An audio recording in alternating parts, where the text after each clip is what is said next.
Hello, everyone. Welcome to IT Tech Talk. I'm your host, Joel Ward, and joining me today is Trevor. Trevor, how are you doing today? I'm doing excellent today, Joel. Thank you, and excited to talk to you and to your listeners today. Oh, definitely. I've been really excited about this. I actually had an exciting interview yesterday that led to a bunch of new users. So I'm really excited about today having you on. So what I want to get into is your company. Your company is about getting people on shows, so getting people as guests, and now you're a guest on my show, so it's kind of cool, actually. So what made you get into that space? Why did you choose getting guests? Why not choose making a hosting platform? So it actually started back in 2015. I was running my own podcasts, and the podcast was doing, it was doing all right. I was interviewing some cool entrepreneurs at that time for my own show, and I realized I wanted to get more exposure for the show. I figured a way that could happen is by having me go on other people's podcasts. Started going on other people's podcasts, and I was pitching myself. I started to realize after going on 5, 10, Hmm. 15 shows that there was value in it. I was getting more listeners to my own podcast. I was getting to meet awesome people. And this was now 2016. So I've been doing that for about pretty much all through 2016. And I realized that, hey, this could actually be a business that people would be willing to pay for. And that's really where I launched the company in 2017 was I saw the value in podcast guesting. I saw the value that people would be able to get out of it. And really that's just Hmm. how it started was just by having myself go out there on shows initially and seeing how it was able to help my company. I figured, well, there's enough people out there that would probably want to be podcast guests themselves on podcasts, but they don't want to do all the sort of grunt work, which is like researching shows, creating pitches, sending out pitches, following up. There's enough people out there that have enough money where they'd be Hmm. willing to pay us to do all that work for them so that they just have to show up and do the interview. Definitely. So, what's your what's your reach? Like, how many people have you reached with this service so far? Because I literally have been doing this on my own. So, getting people on my show has been kind of like me doing the work myself. But what's your reach as far as how many people have you gotten on shows? Like, if you don't mind me asking that. Yeah, no, more certainly. So we've probably worked with hundreds of clients up until this point, and I think like last time I looked at like our total spreadsheet, I think it was over 3,000 interviews that we've been able to go in there Oh, and book wow, for those clients. So it's been a lot of interviews conducted for our clients. nice. So, you are the CEO or founder of the company, correct? Correct. So I like to put both where I'm the founder of the company, but I also still run the company as the CEO, and I don't so much Okay. do the day-to-day operations. I have a whole team in place, and they pretty much handle everything outside of, I handle the sales calls and I do the podcast interviews for the business, and they handle the pitching, they handle the client onboarding, client Mhm. relations, getting them booked, basically everything on that side of the business, so I get to focus on the things I love and doing. That's awesome. Yeah. So tell me a little about your team. How did you form this team? Was it people you knew? Was it friends of yours? Because see, I have a business, and actually, my four partners are actually friends of mine, and then we built the business together. So what? How did you manage? How did you manage to get these people on board, or did you know them? So that's I don't know how to ask this. Like, did you know these people, or did you hire them as far as like LinkedIn, or what did you do on that? Yeah, so what I did in the beginning was I just used a freelance platform called Upwork, and I would just find contractors on there. So these would be it was nice because it was 1099 employees. I didn't have to pay them any, health insurance, 401k benefits, anything along those lines. And that's how it got started. I would put job postings up out there. And first year, I started with one employee because I sort of had that mindset where I can do everything myself. I don't need to hire an employee. And I realized like I need to Hmm. grow this business, and it's not going to just grow by me doing it. So I started with one employee, saw the value that she could drive by basically handling everything, and then started to bring more employees on as we brought more clients on. And that's really how it got started. I never knew these people. I basically just go out there, and I hire them as contractors, and I make sure that they have relevant experience. I train them, and the reason I do that is one, it's to save costs. If I'm going out there and hiring a public relations Hmm. specialist, you're looking at a salary probably minimum college graduate 60K a year, where I can bring someone on and I could pay them, Okay. a lot cheaper than that, a lot cheaper than 60K a year, where they could work part-time 20, 25 hours a week, Yeah. and I would still be able to get the benefit for them. Awesome. Yeah. So I remember listening to my buddy Nick Nalback's 9 to 5 podcast and hearing you on there. And you were talking about how you don't outsource, which I think is amazing because me being a business owner too, I don't outsource anything. We try and host as much local stuff as we can. So that's great. So as far as that goes, do you find it's easier for clients to communicate with you with being an American based company as far as than shipping stuff overseas? Oh, most certainly. I mean, I tried to do it because I can go out and I can hire someone from the Philippines, and you're talking $5 an hour versus an American employee. I have to pay them $20 an hour if I want to get really good quality of service. So I Hmm. tried to do it. I wanted to build the company. I'm obviously a businessman. I want to cut costs where I can, and it wouldn't work. The communication was off. The culture was off. But Hmm. I do hire a couple people from the Philippines, but they don't interact with clients. They're more on the background doing other sort of tasks. Where I find that having an American-based company, if I have a client that says, "Hey, I have a Hmm. question. Can we hop on a call?" My employee can hop on a call with them.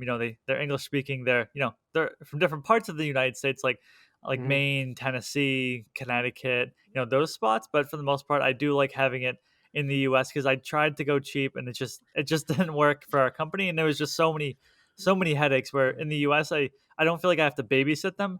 I tell them something to do, they'll follow it, they'll go through with it, Yeah. they can handle problems on their own. Where trying to be cheap, it wouldn't work out too good that way. Yeah, so I'm gonna dive into kind of like a business aspect. What do you use as far as team communication? Do you use Slacks, Google Meet, or not Google Meets? I can't think of one. It's that Microsoft one. Microsoft, I think it's that version. I don't yeah. use it. I use Slack, so I don't know. But yeah, what do you use as far as productivity? What is your team? How do you communicate with your team? Do you guys have weekly conference meetings where you're like you get together and you talk and discuss clients? How do you do that? Yep. So one, we use Basecamp. So on Basecamp, we basically put everything Okay. that we need for the client, and it's cool because the client can interact with us on Basecamp and without going to us via email, which is nice. So our team communicates daily using Basecamp because we tried Slack and we've tried Asana, and we found that just by putting Hmm. everything on Basecamp, it was a little bit easier for everyone to communicate. And then we do have a weekly meeting. We have a weekly meeting once every Thursday. I'll host it. I'll go through like what I've done for the week to help advance the business, and then I'll have the team go through and like let me know if they have any major updates, any fires that they need to be put out, any questions. So it's more just like a almost like a mastermind session where everyone's just talking about like things that can improve the company, and I just have that once a week again because I'm in Massachusetts and the whole team is remote. It is nice to see each other face to face and to build that connection, even if we are not working in an office together. Yeah, it's kind of funny actually. You just said you're in Massachusetts. My last guest that was on last yesterday is also from Massachusetts, so it's kind of fun that part. But yeah, that's awesome. So like connecting with your team, do you feel like as a whole, as a team, that you guys have a flowing machine? Like your machine works, like how you run the company, how you do everything, it works. Is that how you feel? Like if you were to change something about the company, and you include your team, do you feel like if the changes were met, everything would flow like it was? Oh, most certainly, and it's taken a long time, but we sort of have the roles now where basically it goes like I'll hop on a call with a client. The client says yes, I want to move forward. I let our client relations manager Amanda know. Amanda sends them the contract, sends them the invoice, gets them to pay. She basically does what we call onboarding. She gets them all set up and ready. Once they're fully onboarded, we pass them down to our booking agents, and our booking agents handle that conversation from there. And it's like basically like step one, talk to me. Step two, talk to Amanda. Step three, booking agent ready to go. And it's almost like a ladder climbing down. And it's been perfect for our company where, I know the roles where let's say if a booking agent back in February, we had a booking agent who wanted to leave our company and do something else where I can go in, I can hire another booking agent because that's her specific role in the company and she can pick up right where that person left off because we want to keep good detailed notes on the clients. And I feel Awesome. it's a nice oiled machine. So if someone does leave the company, I can just almost like plug and play someone else to come in and take up. So there's not that much downtime. Awesome. So, as far as you sound like a well-oiled machine as far as business goes. So, as far as that goes, your team, you have everything goes. Is there any advice? Now, I know on Nick's, he's talked about the 9 to 5, leaving the 9 to 5, and you basically sound like you've left the 9 to 5 and created your own 9 to 5. Is there any advice you could give entrepreneurs that listen to this podcast who are business owners who are starting out and stuff, and uh, advice on how to get their first step? Like what was your first step in getting out of the 9 to 5 into your own little like niche? I think the first step was one, charging higher prices. And I realized that I couldn't continue on running my business that I had. And to give you some context, previously we used to run a pay as you go service. So someone would come on, they would pay us $100. I would get them, or we would get them booked on a Hmm. podcast. Then they would pay us $100 on the day of the interview. But the problem with that is sometimes podcasts schedule 2 months in advance. So I still got to pay my employee for the time that they put in today, where I'm not going to be paid for 2 months in advance. So when it came to cash flow issues, it wasn't that Hmm. great. And all of a sudden, I started making clients pay upfront for a bulk package, and by doing that, that is what really helped me Hmm. advance my business. Where now instead of charging $100 an interview, now I'm charging 10 interviews for 3K. And now, I raise my prices. People don't really bat an eye at it. I'm getting paid up front. I don't have to track down the money. I know that I'm going to have money to pay my employees. And that's what I would recommend first and foremost as an entrepreneur. If you're going out there and starting a business, you may think you don't have that much Hmm. experience, but if someone sees you and you're not charging high enough prices, they're going to not think that you're doing a good job for your service. And it's almost like the opposite of what you would think. You may think, oh, I want to be the cheapest. People are going to want to work with me. Hmm. But as a business owner, for myself, I don't want to go out and hire the cheapest person because I know they're probably not going to do the best job. So you want to, make sure that you have prices where you are livable, Hmm. then also that show you that you know what you're doing and that people don't think that you're being so cheap that you're just trying to get new clients. And that's what I would recommend to anyone that's thinking about Hmm. becoming an entrepreneur and has an idea for a business and is going out there, is just to make sure they're charging high enough prices where, at the end of the day, it's your business and you want to make it livable where you can run it full time. Hmm. You don't want to just be so cheap just to get new clients because it's not worth it at the end of the day. No, and I actually started an IT company. I have a marketing and web development company, and I also have an IT company. And there for the longest time, I was um, doing cheap IT when the IT company opened, and people were accepting it. And then my buddy, he has a bigger IT company than me, and he was like, "Dude, you need to start charging more." He's like, "You can't be charging less." He's like, "You're how much you think your time's worth?" And I was like, "Well, $15 an hour." He's like, "No, no, no, you need to be charging 75 an hour, especially for IT." And I Hmm. started charging it, like you said. No one batted an eye at that. Yep. No one cared. Everybody was like, "Oh, you're at my house or at my business for an hour, $75." And then I do charge travel time, so 20 extra dollars. It's like $90 there, and that's no one bats an eye at. Hmm. So I agree with that. Like I started out like that, and it's with the guidance of my friend, I would have been charging less, and I would have been taking a huge loss. So I totally understand that. So you built this company, you have grown it since you said 2015. 2017. 2017. I thought I started you said 2015 for some reason. But so 2017, so you actually a few years after me, but I was 2015 when I started my company. It's kind of been revolutionized since then. But sorry, I've got my dog barking in the background. But yeah, so since then, you have grown the company to you have how many employees? So right now we have 5 employees. Okay. So you have 5 employees, and then that includes you, or is that you at the top and then those five Yep. under So you? me at the top, and then the 5 additional employees. And I used to have a big team, and I used to think it was great to Yeah. have like 10 or 15 employees. But I realized instead of having like 10 to 15 part-time workers, might as well just have Hmm. five 40-hour per week workers going in there and doing everything. And for me, like I don't want to be leading a team of 20 people. Like that's not why I got into business. Like I can lead a team of 5 people and still talk to everyone and build that relationship Hmm. with them. So that's why I kind of reverted back and wanted to slim down on the team and to make it a little bit smaller so I didn't have to deal with all those headaches. Yeah, look, I totally get that. I totally understand it because having a big team is great and all, and you can get a lot done. But Hmm. I actually like my small team. We actually have my 4 partners, and then me, and then we have a couple little people that do like contract work. We basically subcontract them to do various projects that we can't do. Like we have photographers, we have videographers, we have people that we pay on a pay as you go basis, like you said, Hmm. that come on and they do work that we can't do if we're too busy on stuff. So, yeah, so we have that. But it's a growing company. I'm still taking off. I've actually started more focusing on this channel and stuff and doing all this, and which has been great. And my team does their thing, and then I get called in because I'm the boss. So I get called in, and I come in and I say, hey, send me this so I can look at it. I want to make sure it's perfect, and then I review it and I send it out. So I don't really handle as much day to day, but I do handle I come in, like, I handle the client calls, I handle all the marketing and stuff as far as like, does it match, does it work? So yeah. Um, so as far as that goes, um, building a business is not easy, and it's, you sound like you just, you had it went really well for you. So did you have capital to back you up, or how did you get started? Yep, so I actually just bootstrapped it from the ground up, and it was actually the third business that I had started. The previous two had a minor Mhm, success, but this one I've always believed in just bootstrapping it. And the way that I was mhm, able to do that is to get my first few clients. Is I just started freelancing, and I used the site Upwork.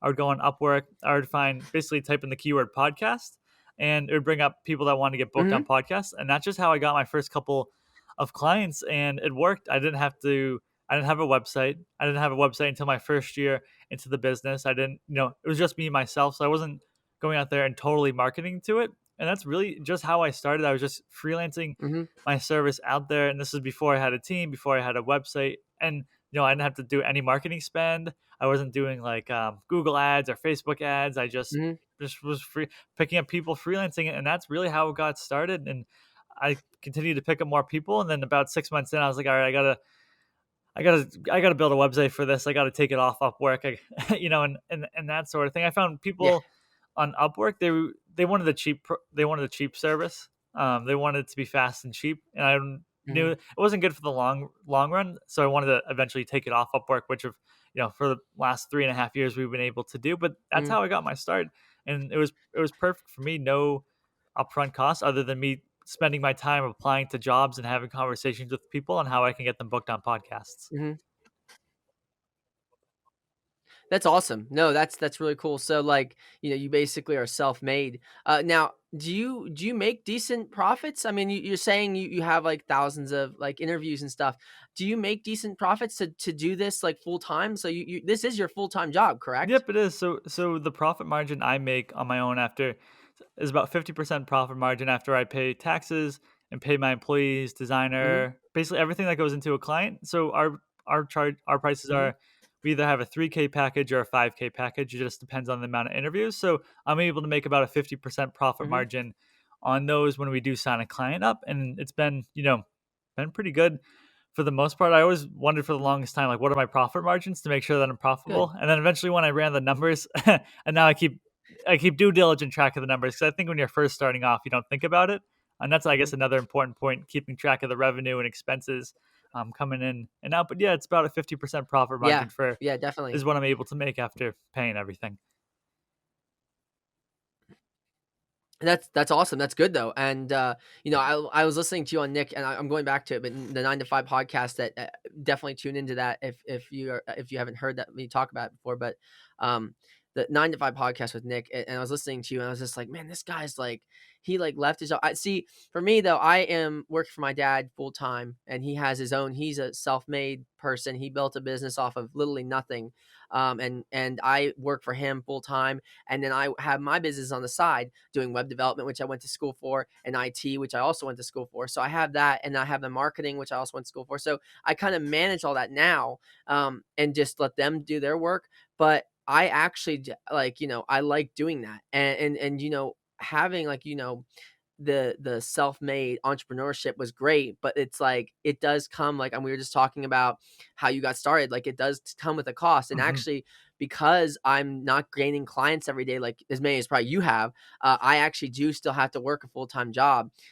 to manage my business and to pay for all these equipment and all the stuff I need. So it is hard, and I will tell people getting started. And I think I did a business podcast not that long ago. I can't remember. I think it was a podcast I did, or I was on somebody's podcast, but it's not easy getting started. It is hard. And I will say, one thing I said was, you will struggle in the beginning. You will have issues. You will not just get thousands of people working for you right away. Mhm. You have to slowly build that, and I'm sure you know. So when you first got started, was that like? Was that instant, or was it like it was this progressive, slow drip into a big thing? Yes, it was a slow progressive drip. So basically, first year did about 10,000 in revenue.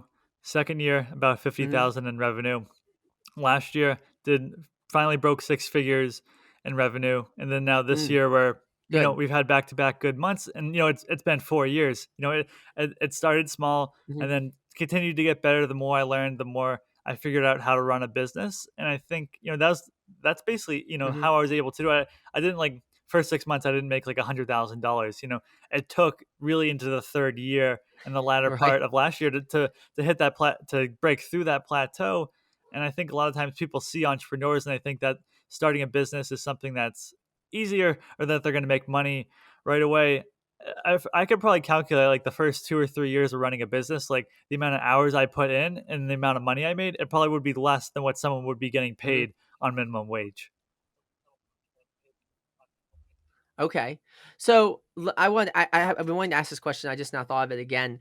During COVID, did you see an increase in sales, or did you see an just level playing field? Did you see it level, or did you see an increase? So definitely saw an increase. So up until April of 2020.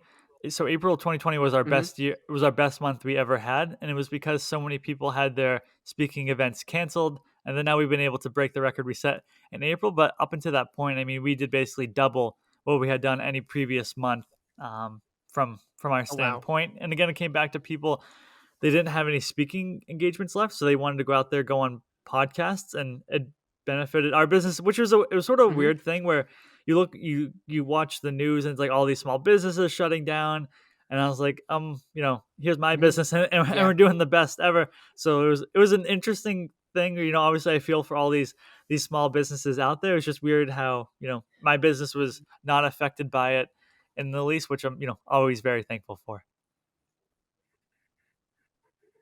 Yeah, so going back to your podcasting business, like, so what? This is a question I wanted to ask in the beginning. I'm surprised I didn't ask it sooner.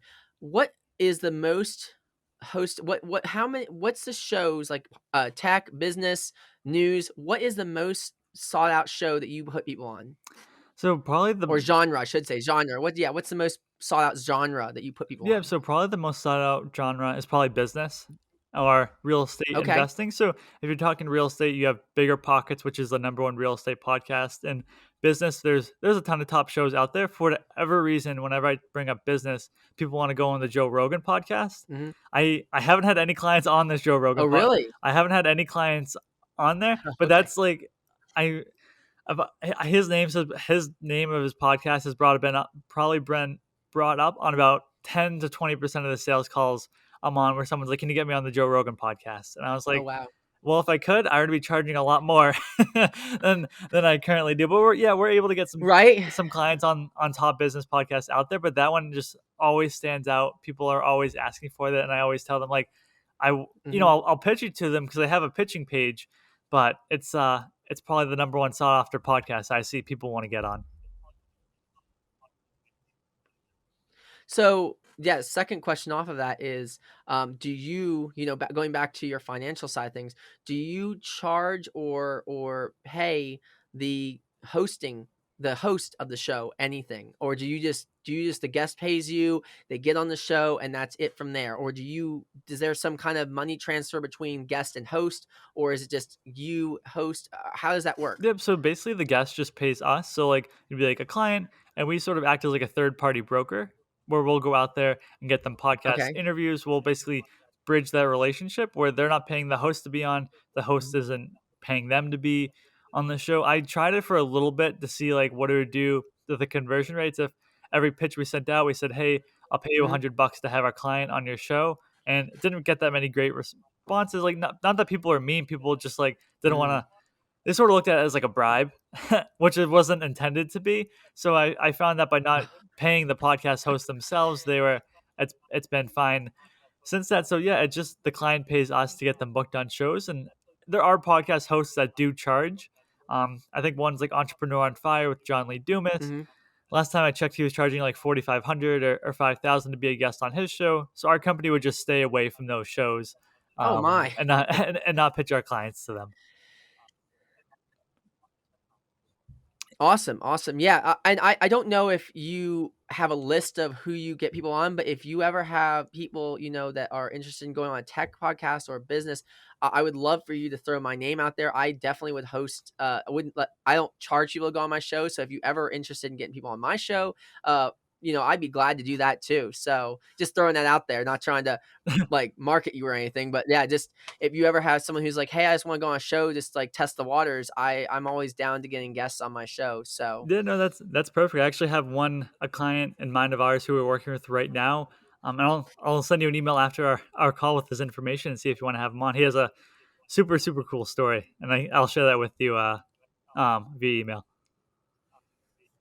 okay, awesome, awesome. Yeah, so we're getting close to our time here, but I think that my final questions I'm gonna are as far as this goes, how have you? This is a useful tool. It seems like because it seems like during COVID, you increased your Mhm. sales, you've increased your people who are using it. Now do you advertise? Because I've never heard of something like this, and that's, like, the thing when I was listening to Nick, I was like, "Really? There is a service out there like that?" Do you advertise this service on Facebook and LinkedIn and stuff, or do you just go by word of mouth? So we honestly we just did cold email marketing for the longest time, and basically what that would work Mhm, is we would find a podcast. I have a VA that actually does this, and she'll find a podcast and she'll reach out to every single guest on that podcast, and it's something along the lines of like, "Hey, so and so, notice you on this podcast. Do you want to get booked on more podcasts? This is how our company can help you. Book a mhm, call." And just on that alone, I'm able to get 8 to 10 appointments per week that she's scheduling for me. And then this year, I wanted to do more marketing spend. So we've been doing Google AdWords, and I just started doing LinkedIn marketing. mhm. LinkedIn marketing has been about 2 weeks, so I can't tell you exactly Okay. if it's working, but I can tell you Google Mhm. AdWords. I've been running it since I want to say January, and I've been able to pick up 2 or 3 clients each month from doing it. So it's definitely paid for itself using it. So, cold email marketing has really Hmm. been working for your company, it seems like, Oh, most it's and, yep, so certainly. you're getting Google. Yep, no, cold email is Oh, that's perfect. good though. See, and I've heard. Yeah, I've heard Nick talk about it so many times on his podcast. I'm just like, I just I worked for car sales there for a while, and I had to cold email people, and I felt so dirty doing it because I'm like, they might have already bought a car, they don't want to hear from a salesperson, and I had to make calls and stuff. So how I've been doing it, and how I've been reaching people, and just for business too, as far as my business goes, I will reach out to people on Twitter. I will reach out to famous people and or people who are just in the podcasting scene, and I'll tweet them and I'll be like, "Hey, I have this show. Would you like to go on?" Or, "Hey, on Instagram, hey, I have this show." And I literally do what you talked about on your podcast with Nick is how you basically go through a list, you basically give them a pitch, but it's a pitch that's not it's not your average pitch. I give Mhm. a different pitch each time because, like you said, you give the same pitch that everybody's heard all the time. It gets boring. Yep. So I give a different pitch, and I always try and spin it as with something that I've watched their content, I've seen their videos, and I normally do watch their content. I'm like, oh my goodness, I love your content. I love this that you did on the show. I love that your travel vlog. I love how where you went to Spain or Italy, or I loved your food blog. And I'll talk about their food blog for a minute, and I'll be like, I would love to get you on a show and talk about that. And sometimes it works, sometimes it doesn't.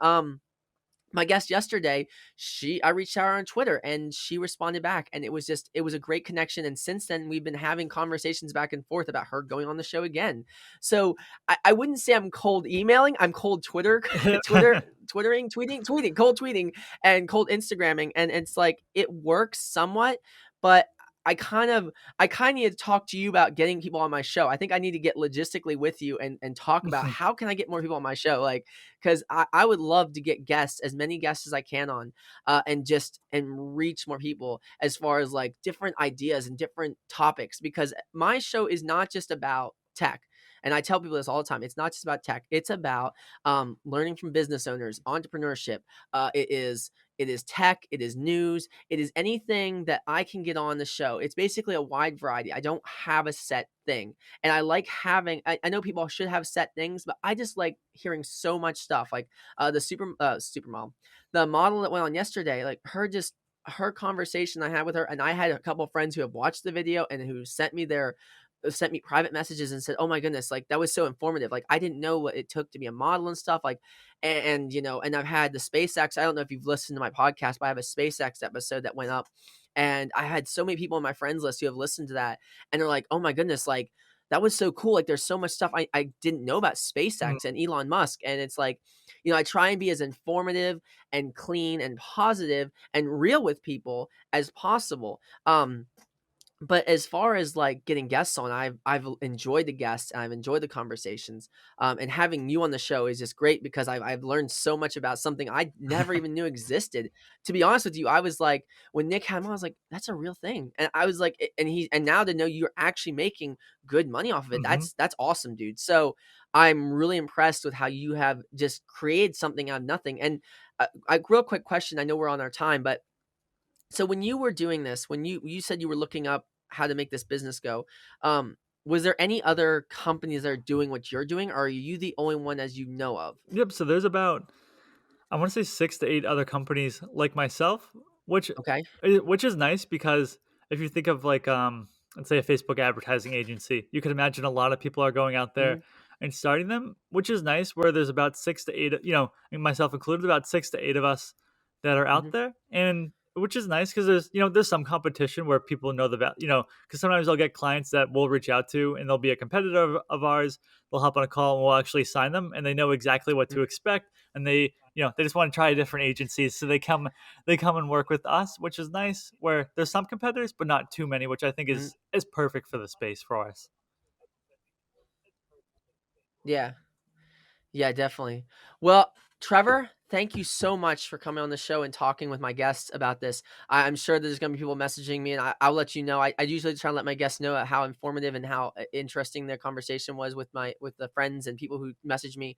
But no, I'm so glad you came on the show. I'm so glad to learn more about this, and I do want to connect with you as time goes on, and maybe even have you get me on other shows. But as far as it goes, I would love if you have anybody you can send my way that would be great, and I would love to have them on. But before we go, Trevor, is there?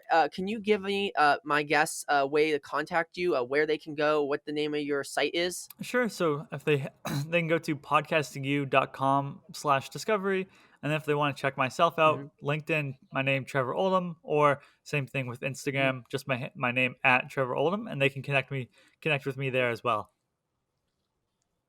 Awesome, awesome, and I will. If you can send me links in the email, which you want me to like your website Mhm. and stuff, I can post that in the comments, or not the comment section, but the note section, and that way I have it available for my guests just in case they're interested.